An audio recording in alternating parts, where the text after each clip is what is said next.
পেট্ৰলৰ বিকল্প ইন্ধন আহিছে ভাৰতীয় বজাৰত। পেট্ৰলতকৈ 20 টকা সস্তা।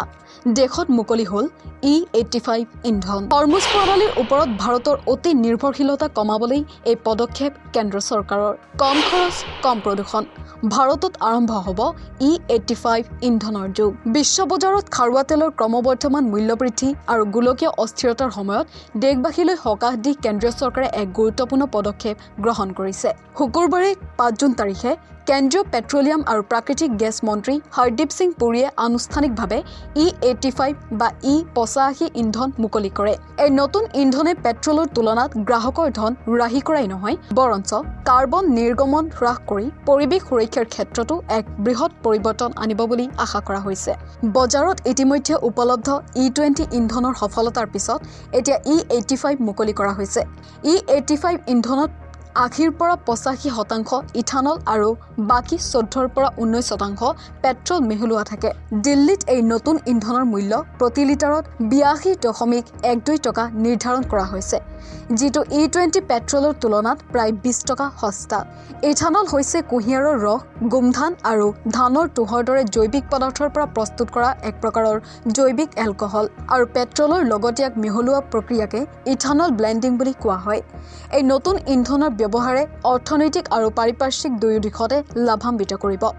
ইথানলত পৰ্যাপ্ত পৰিমাণৰ অক্সিজেন থকাৰ বাবে ই ইন্ধনৰ সম্পূৰ্ণ দহনত সহায় কৰে, যাৰ ফলত কাৰ্বন মনক্সাইড আৰু অন্যান্য বিষাক্ত গেছৰ নিৰ্গমন বহু পৰিমাণে হ্ৰাস পায়। ইয়াৰ উপৰি দেশত উৎপাদিত এই জৈৱ ইন্ধনৰ ব্যৱহাৰে বিদেশৰ পৰা আমদানি কৰা খাৰুৱা তেলৰ ওপৰত নিৰ্ভৰশীলতা হ্ৰাস কৰিব। কৃষিজাত সামগ্ৰীৰ পৰা ইথানল প্ৰস্তুত হোৱাৰ বাবে ইয়াৰ জৰিয়তে গ্ৰাম্য অৰ্থনীতি সবল হোৱাৰ লগতে কৃষকসকল প্ৰত্যক্ষভাৱে আৰ্থিক দিশত লাভৱান হ'ব। কেন্দ্ৰীয় মন্ত্ৰী হৰদীপ সিং পুৰীয়ে জনোৱা অনুসৰি বৰ্তমান দেশৰ ৰাজহুৱা খণ্ডৰ তেল বিপণন কোম্পানীসমূহৰ 84টা খুচুৰা বিক্ৰী কেন্দ্ৰত এই E85 ইন্ধন উপলব্ধ হ'ব। চলিত বৰ্ষৰ ডিচেম্বৰ মাহৰ ভিতৰত এই সংখ্যা 500লৈ আৰু 2027 চনৰ ডিচেম্বৰৰ ভিতৰত 5000টা বিক্ৰী কেন্দ্ৰলৈ বৃদ্ধি কৰাৰ পৰিকল্পনা চৰকাৰে হাতত লৈছে। ব্ৰাজিলত প্ৰায় 1 দশক ধৰি ইথানল ব্লেণ্ডিং সফলতাৰে ব্যৱহাৰ হৈ আহিছে, আৰু বৰ্তমান সেই দেশৰ 80% লঘু বাহন ফ্লেক্স ফুৱেল প্ৰযুক্তিৰে চলে। ভাৰততো E20 ইন্ধন ব্যৱহাৰৰ ফলত ইঞ্জিন বিকল হোৱাৰ কোনো অভিযোগ এতিয়ালৈকে পোহৰলৈ অহা নাই।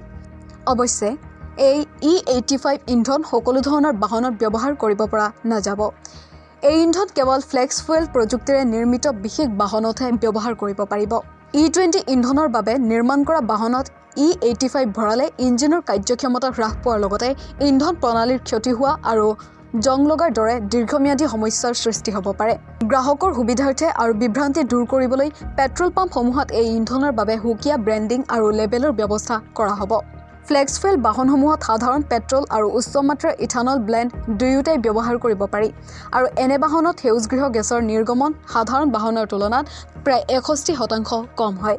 এই ইন্ধনৰ বহুতো ইতিবাচক দিশ থকাৰ পিছতো বৰ্তমান সময়ত ইয়াৰ কিছুমান প্ৰত্যাহ্বান বিদ্যমান।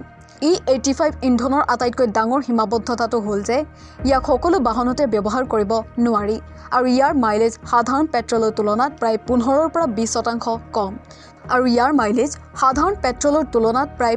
পৰা 20% কম।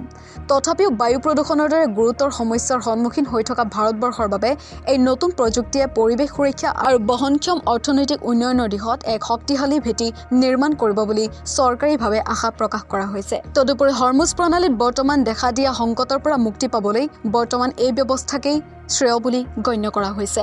News desk report, north east নাও।